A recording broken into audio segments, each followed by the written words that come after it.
In February 1959, 9 experienced Soviet hikers set off into the Ural Mountains of Russia. They were all students and graduates, trained, prepared, and in peak condition. None of them ever came back. When rescuers finally found them weeks later, what they discovered made no sense. The tent had been slashed open from the inside. The hikers had fled into -30-degree temperatures in their underwear and bare feet. Some had fractured skulls and broken ribs, with no external wounds. One was missing her tongue and eyes. The Soviet government classified the investigation. The case file simply said the deaths were caused by, quote, an unknown compelling force. They closed it. 65 years later, nobody has explained what happened on that mountain. The group was led by Igor Dyatlov, a 23-year-old engineering student at the Ural Polytechnic Institute. He had organized dozens of expeditions before. This was supposed to be a Grade 3 difficulty hike, the highest level in the Soviet classification system, but well within their abilities. There were 10 hikers originally. One turned back early due to illness. That decision saved his life. The remaining 9 made camp on the slopes of a mountain the local Mansi people called Kholat Syakhl. In the Mansi language, that name means dead mountain.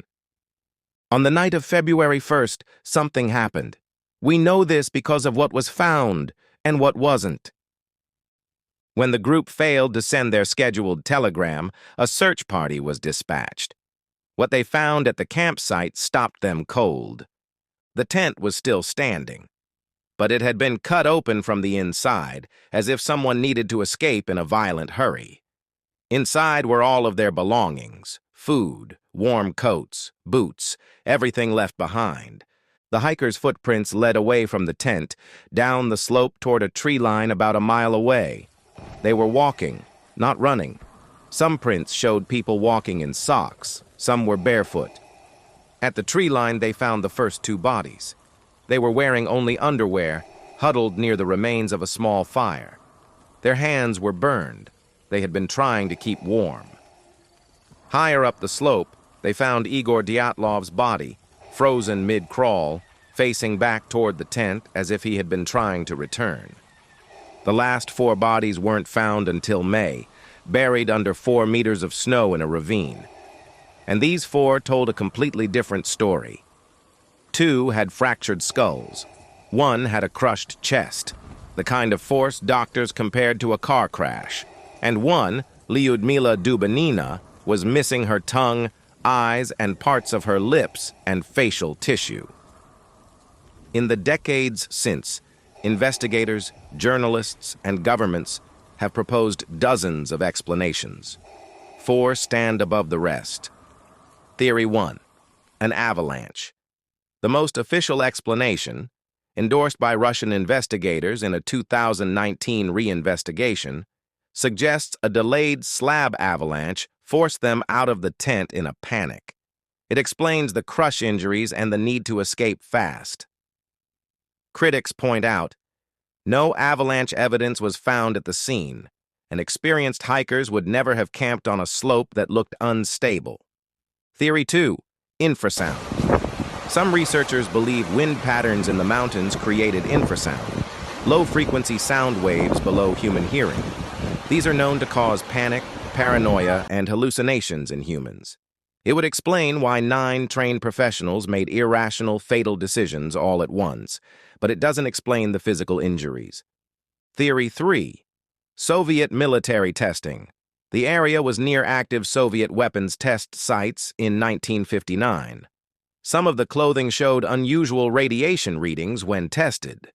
Orange spheres had been reported in the sky that night by other witnesses in the region. The military cover-up theory is compelling and impossible to fully disprove. Theory 4, something else entirely. Some researchers have pointed out that the tongue and eyes of Lyudmila Dubinina may have been removed by natural decomposition after her body lay under meltwater for months. Others disagree. The animals got to her explanation has never fully satisfied anyone who has looked at the original forensic photographs. In 2019, Russia officially reopened the case. In 2020, they closed it again, blaming an avalanche. Most independent researchers rejected the conclusion immediately. 9 people walked into a mountain in 1959. Whatever happened next was violent enough to crush ribs and fracture skulls, but left no external wounds.